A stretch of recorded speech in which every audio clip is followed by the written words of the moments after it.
Voilà,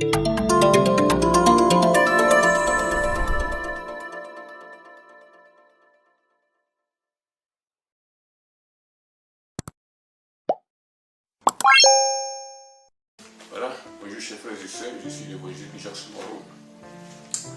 Nous sommes encore là ce matin dans le cadre de notre émission Réseau Partage Chrétien. Voilà, pour partager encore la parole de Dieu ensemble.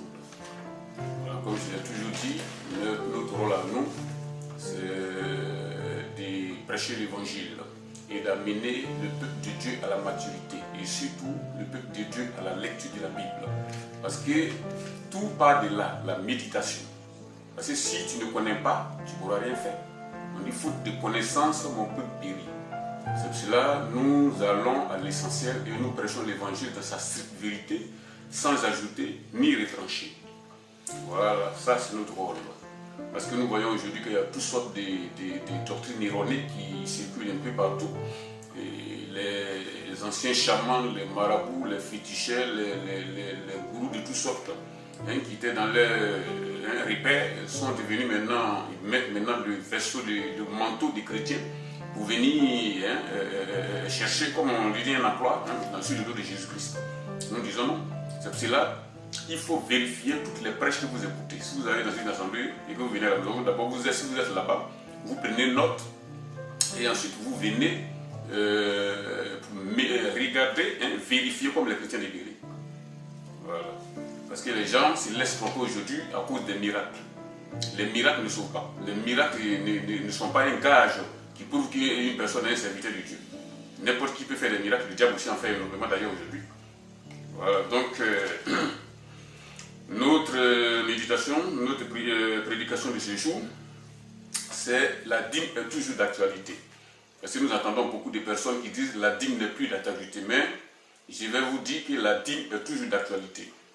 Parce que même dans le monde, dans toute œuvre mondaine, les gens se cotisent. Il y a des taxes de toutes sortes pour l'avancement de l'œuvre d'une nation. Et ce n'est pas dans la maison de Dieu qui va avoir la 17. S'il n'y a pas de dîme, il n'y a pas d'offrande, il n'y a rien, l'œuvre de Dieu sera bloquée. Et laissez-moi vous dire que la dîme est toujours d'actualité. Voilà, nous allons, avant de commencer, prier le Seigneur et remettre tout cela dans ses puissantes mains, puisque c'est lui qui dirige tout. Éternel, le Dieu Tout-Puissant, je te remercie pour ta grâce infinie. Je te remets ce moment dans tes puissantes mains afin de tout diriger. Toi, le seul Dieu qui règne d'âge en âge. Je te remets tout cela dans tes puissantes mains afin de nous aider à marcher, Seigneur, ta parole, éternel de Dieu. Et éternel, à faire ton œuvre. Parce que, Seigneur, c'est toi qui guides. Dirige tout au nom puissant de Jésus. Amen. Voilà. Donc, notre lecture de ce matin, la toute première lecture. Alors, donc, ici, c'est Néhémie 13, 10 à 14. Néhémie 13, 10 à 14. Avant de commencer, j'aimerais dire que beaucoup de personnes disent que la dîme n'est plus d'actualité. Je ne les donne pas tort en un sens, mais c'est uniquement dans un sens. Parce que nous savons que la parole de Dieu n'est pas à prendre avec une pincette. Ceux qui ont amené les gens à dire ces choses, ce sont les dimovores, comme on appelle aujourd'hui les dimovores, des faux pasteurs, des faux évangélistes, des faux prophètes, qui ont commencé à faire de l'argent sur le dos de Jésus-Christ tout simplement. C'est pour cela que nous devons veiller afin de ne pas mettre en application la parole, mettre en dehors la parole de Dieu de l'autre côté. Mais nous devons l'appliquer. Parce que la plupart des gens aujourd'hui, ils font un fonds de commerce sur le dos de Jésus-Christ. Des faux pasteurs, des faux prophètes qui viennent, qui s'enrichissent sur le dos des gens. Ce sont ceux-là, à cause de ceux-là que la plupart des gens qui disent la dîme n'est plus d'actualité le disent. Mais la dîme est d'actualité. Parce que s'il n'y a pas dans la maison de l'argent dans la maison de Dieu, les moyens dans la maison de Dieu, ben ce sera la 17. Et l'œuvre de Dieu sera bloquée. Nous allons continuer donc notre lecture ici, dans Néhémie 13, 10 jusqu'au verset 14. J'ai appris aussi que les portions des Lévites n'avaient point été livrées et que les Lévites et les chantres chargés du service s'étaient enfuis, chacun dans son territoire. J'ai fait des réprimandes aux magistrats, j'ai dit pourquoi la maison de Dieu a-t-elle été abandonnée? Et j'ai rassemblé les Lévites et les chantres, et je les remis à leur poste. Alors, dans le verset 13, donc, Néhémie 13, 13, tout Juda apporta dans les magasins la dîme du blé, du mout et de l'huile. J'ai confié la surveillance des magasins à Chélémia, le sacrificateur, à Sadoc le scribe et à Péjada l'un des Lévites, et je leur adjoins Anan, fils de Zaku, fils de Matania, car il avait la réputation d'être fidèle. Il fut chargé de faire la distribution à leurs frères. Vous voyez, on s'arrête ici, donc au verset 13. Vous voyez, c'est le roi, parce qu'avant ce roi-là, il y avait beaucoup d'autres rois qui étaient passés avant lui. Donc, qu'est-ce qui s'est passé? Les autres rois, c'était des idolâtres. Ils ne s'occupaient pas des affaires de Dieu. Ils avaient même abandonné la maison de Dieu, fermée. En lieu et place, qu'est-ce qu'ils avaient fait? Ils avaient institué des idoles partout dans le royaume. Donc, ce roi qui est venu, lui, il s'est souvenu de la puissance de Dieu, il s'est souvenu de Dieu, et il a rétabli tout ce qui devait être fait pour honorer Dieu dans son temps. Donc, je reprends ici, on récapitule. J'ai appris aussi que les portions des Lévites n'avaient point été livrées et que les Lévites et les chantres chargés du service s'étaient enfuis chacun dans son territoire. Vous voyez? Pourquoi ils s'étaient enfuis chacun dans son territoire? Mais parce que la maison de Dieu était fermée, il n'y avait plus de dîmes, il n'y avait plus de rentes, il n'y avait plus rien. Et puisqu'ils sont consacrés à ça, qu'est-ce qu'ils vont faire? Ils ne vont pas rester là mourir de faim. Puisque tout est bloqué, tout est fermé, il n'y a plus de dîmes, il n'y a plus de rentes, il n'y a plus même de dons, chacun est rentré dans son territoire. Mais qu'est-ce qui a provoqué ça? C'est le manque de dons, c'est le manque de dîmes. Si la dîme était donnée correctement, si les choses étaient faites dans les normes, je ne crois pas que ces personnes-là allaient s'enfuir dans leur territoire. Vous voyez? C'est pour cela que je vous enjoins à ne pas bloquer l'œuvre de Dieu en enseignant que la dîme n'est pas d'actualité. C'est vrai que la dîme, il ne faut pas le donner à n'importe qui. Parce que si vous le donnez à un pasteur véreux, à un faux prophète, vous participez à leur péché. C'est pour cela qu'il faut prier le Seigneur et regarder la vie de celui à qui vous allez remettre votre argent, vous allez remettre votre don, vos dîmes. Ce n'est pas à n'importe qui qu'il faut donner. Si vous voyez quelqu'un qui vit dans le mensonge, une personne qui se dit pasteur, même s'il fait des miracles, mais qui vit dans le mensonge, qui vit dans l'adultère, qui fait des choses de ce genre, ce n'est pas la peine de lui remettre vos dîmes. Si vous lui remettez votre argent, vous participez à ses péchés. Je ne sais pas s'il me fait comprendre. Et puis la dîme est strictement fait pour l'œuvre de Dieu. Quand je dis l'œuvre de Dieu, c'est vraiment l'œuvre de Dieu. Ce n'est pas la peine de donner votre dîme à une personne pour entretenir une famille véreuse ou bien un pasteur véreux ou bien le train de vie de quiconque. La dîme est réservée uniquement qu'au service de Dieu. Quand il dit au service de Dieu, dans une assemblée, il y a des personnes qui sont dans la nécessité. Une femme qui n'a pas les moyens de payer son loyer parce qu'elle vient de perdre son emploi, elle a un bébé sur le dos, etc. La dîme est faite pour pouvoir venir en aide à ces gens de personnes. Un frère qui, par exemple, a été chassé de sa maison après sa conversion, parce que nous savons que moi, par exemple, je suis d'origine musulmane, quand j'ai été converti, on m'a chassé. Donc, il y a des frères qui m'ont recueilli. Si réellement la dîme était faite pour l'œuvre de Dieu, comme il se doit, je n'allais pas comprendre et connaître beaucoup de souffrances.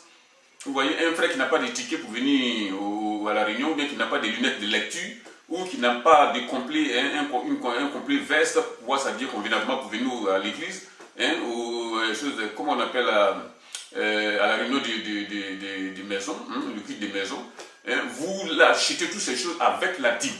La dîme est réservée pour ces choses. Vous voyez? Et non pas pour entretenir le train de vie d'un pasteur véreux ou bien faux prophète. La dîme est réservée à ces choses. Exceptionnellement, des personnes qui ont beaucoup plus de membres dans leurs églises de maison ou bien dans leurs assemblées et qui ont beaucoup de travail à faire, bon, ces personnes-là peuvent vivre de la dîme. Quand je dis vivre, c'est payer uniquement sa maison, sa nourriture, etc. Et ça s'arrête là immédiatement. Mais nous voyons aujourd'hui des faux pasteurs, des faux prophètes qui prennent la dîme pour pouvoir fructifier ça, pour faire leur business avec ça. Ils mettent ça même dans un banque ou bien ils vont faire des affaires avec ça. Alors que les gens crépissent dans leurs églises. Il y a des gens qui ne mangent même pas souvent qui viennent au culte. Il y a des gens qui sont dans la nécessité. On voit des gens qui sont dans des chaussures trouées, etc. Mais ça ne leur dit rien. La dîme n'est pas faite pour entretenir une quelconque personne, mais est faite pour entretenir le corps de Christ. Vous voyez? Donc, je continue donc dans la lecture ici. Il est dit ici, j'ai fait des réprimandes aux magistrats et j'ai dit, pourquoi la maison de Dieu a été abandonnée? Vous voyez, c'est le roi qui parle ici. Pourquoi la maison de Dieu a été abandonnée? La première des raisons, c'est qu'il n'y a plus de dîmes et que les gens ne s'occupaient pas de l'affaire de Dieu. Et j'ai rassemblé les Lévites et les chantres et je les remis à leur poste. Alors tout Juda apporta dans les magasins la dîme du blé, du moutre et de l'huile. Vous voyez, tout Juda apporta dans les magasins la dîme du blé, du moule et de l'huile. J'ai confié la surveillance des magasins à Shelamia le sacrificateur. Shelamia était un sacrificateur. Et vous allez constater que le roi n'a pas pris n'importe qui pour les mettre là afin qu'ils recueillent les dons et les dîmes. Parce que ceux qui le faisaient avant eux étaient des voleurs, des malfaiteurs. On peut les assimiler aujourd'hui aux faux prophètes, aux faux pasteurs d'aujourd'hui, qui ne font que vivre sur le dos des pauvres fidèles. Vous voyez? Donc, il a ici dit aux sacrificateurs, donc à Sadok le scribe et à Pédaja, l'un des Lévites, je l'ai adjoint à Nan, Zaki, fils de Matania, car il avait la réputation d'être fidèle. Il fut donc chargé de faire la distribution à leurs frères. Vous voyez? Ce n'est pas n'importe qui le roi a consacré pour pouvoir gérer ces choses. Ce sont des hommes fidèles. Vous voyez? Des hommes fidèles. Je vous ai dit tout à l'heure, ne remettez pas votre argent aux mains des pasteurs véreux ou bien des bandits. Parce que ça, on peut les appeler bandits. Si vous remettez votre argent à une personne qui se dit pasteur alors qu'il ne l'est pas, vous allez connaître la même sentence que lors du jugement. Vous voyez? Donc il faut faire très attention. Souvent, ceux qui disent que la dîme n'est pas de la télé, ils ont un argument disant non, mais si celui qui veut mettre une seule loi en application, qui mette toute la loi donc en application. Mais j'aimerais leur dire ici que tous les commandements, les 10 commandements aussi sont dans la loi. Donc, ce n'est pas la peine de les appliquer si vous dites cela. Les 10 commandements ont été donnés sous la loi. Donc, ce n'est pas la peine de les appliquer si vous dites cela. Moi, j'ai des témoignages des sorciers convertis, des occultistes de haut rang convertis, après leur conversion, qui sont venus rendre témoignage à l'église, qui disent que la dîme est importante dans la maison de Dieu. Parce que celui qui ne le donne pas, ça tire le courroux de Dieu sur lui. Et moi, je ne le donne pas tort. Parce que celui qui est converti doit d'abord montrer à Dieu vraiment qu'il l'aime. Et comment on peut montrer à Dieu qu'on l'aime? C'est en lui donnant ce que tu as le plus précieux, ton bien, ton argent. Ce n'est pas la peine de dire que non, la dîme ne sert plus à rien aujourd'hui parce que Dieu fait ce qu'il veut. C'est vrai que Dieu fait ce qu'il veut, mais je vous dis ici que Dieu veut que vous participiez à ses œuvres. Dieu veut que vous participiez à l'œuvre de Dieu. Il est capable de faire tout. C'est à lui l'or et l'argent. Il fait tout ce qu'il veut, mais il veut que vous participiez à ses œuvres. Ça, c'est le principe de Dieu. Si vous dites que vous aimez Dieu, vous devez participer à l'œuvre de Dieu. Vous voyez? Donc, on a vu des satanistes, beaucoup de satanistes qui allaient spécialement, uniquement dans la maison de Dieu. Ils se font, comme chrétiens, ils vont dans la maison de Dieu pour bloquer les chrétiens afin qu'ils ne donnent pas leur dîme. Parce qu'ils savent que s'ils ne donnaient pas, Dieu allait bloquer le reste, ils n'allaient pas avoir la bénédiction. Donc les gens, ils s'arrangeaient pour empêcher, spécialement, ils venaient pour ça, pour empêcher les gens de donner leur dîme, leurs offrandes, les secrets dans la maison de Dieu. Et cela a attiré la malédiction sur eux. Mais il faut faire attention ici, je ne dis pas que je ne reprends pas ici ce que les faux pasteurs, les faux prophètes disent en disant si tu ne donnes pas, Dieu ne te donne pas. Si tu donnes en plus, ensuite Dieu te donne, Dieu multipliera, parce que ça c'est leur principe de base à eux. Moi je ne suis pas dans ça ici, je ne dis pas ça ici. C'est vrai que si tu te montres généreux dans la maison de Dieu, si tu fais l'œuvre de Dieu, bon, Dieu se souvient de toi. Mais eux, ils ont une base, ils ont un langage mielleux en disant ces choses. Et ça, c'est pour escroquer les gens, ils disent cela. Vous voyez? Donc, nous continuons ici. Nous allons prendre donc Malachie 3, 8. Si je ne me suis pas arrêté là, c'est parce qu'il y a beaucoup de versets qui disent dans la Bible que la dîme est toujours d'actualité. Malachie 3, 8. Malachie 3, 8 à 11. Il est ici dit, un homme trompe-t-il Dieu, car vous me trompez et vous dites en quoi nous t'avons trompé? Vous voyez? Parce que si ce que Dieu a réclamé, il a dit, il ne revient pas en arrière. hein, dans les dîmes et les offrandes. Je reprends. Un homme trompe-t-il Dieu car vous me trompez et vous dites en quoi t'avons-nous trompé dans les dîmes et les offrandes. Vous voyez, vous êtes frappés par la malédiction et vous me trompez, hein, la nation tout entière. Pourquoi ils sont frappés de malédiction? Parce qu'ils trompent Dieu dans les dîmes et les offrandes. Vous voyez, apportez à la maison du trésor toutes les dîmes, afin qu'il y ait de la nourriture dans ma maison. Vous voyez, apportez à la maison du trésor toutes les dîmes, afin qu'il y ait de la nourriture dans ma maison. Si la dîme n'était plus d'actualité, cette précision n'allait pas être faite ici. Mettez-moi à la sorte, de la sorte à l'épreuve, dites l'Éternel des armées, et vous verrez si je n'ouvre pas pour vous les écluses des cieux. Si je ne répands pas sur vous la bénédiction en abondance. Vous voyez? Parce qu'il faut qu'il y ait effectivement des réserves dans la maison de Dieu. S'il n'y a pas de réserves dans la maison de Dieu, on ne pourra pas acheter des prospectus. On ne pourra pas s'occuper des frères et sœurs. On ne pourra pas faire l'œuvre de Dieu comme il faut. Mais cette réserve, je vous l'ai dit tout à l'heure, est réservée uniquement à l'œuvre de Dieu et non pas au pasteur véreux. Uniquement à l'œuvre de Dieu.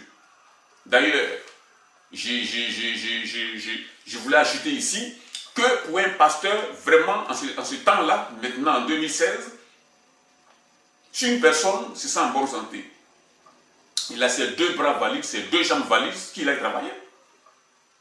Il peut travailler et faire l'œuvre de Dieu. Il peut travailler, on peut travailler et faire l'œuvre de Dieu. Nous devons prendre exemple sur l'apôtre Paul. L'apôtre Paul, le grand apôtre Paul travaillait. Il était fabricant de tentes.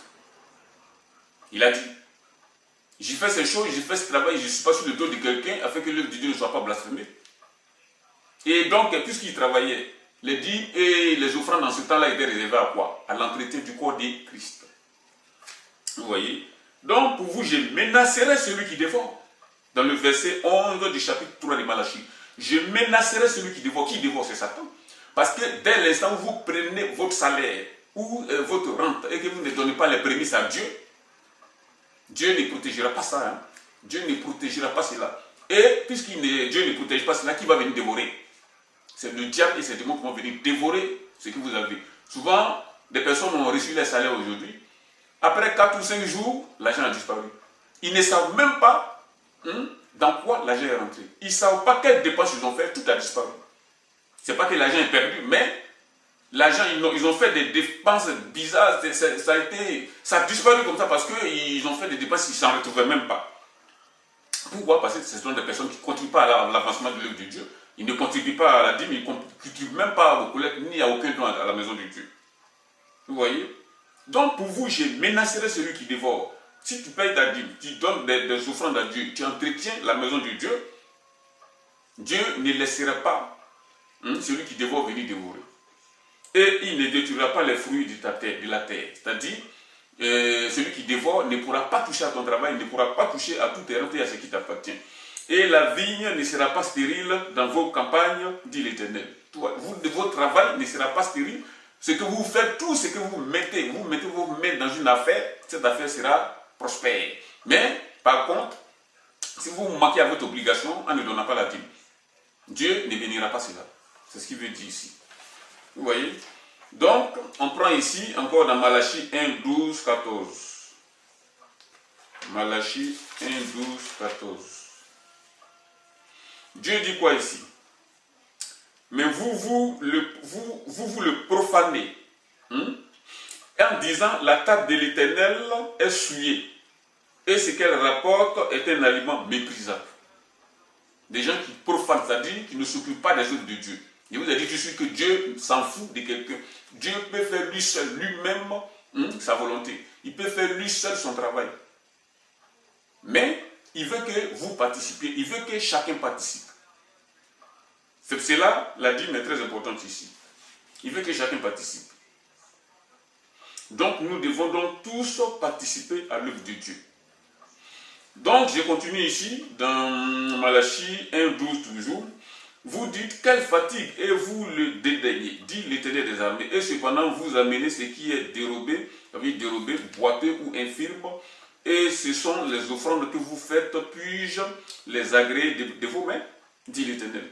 Maudit soit le trompeur qui a dans son troupeau un mâle, et qui vous au sacrifice et sacrifie au Seigneur une bête chétive. Vous voyez? C'est pas pour rien le dixième est demandé. Le dixième est demandé pour que la chose soit complète.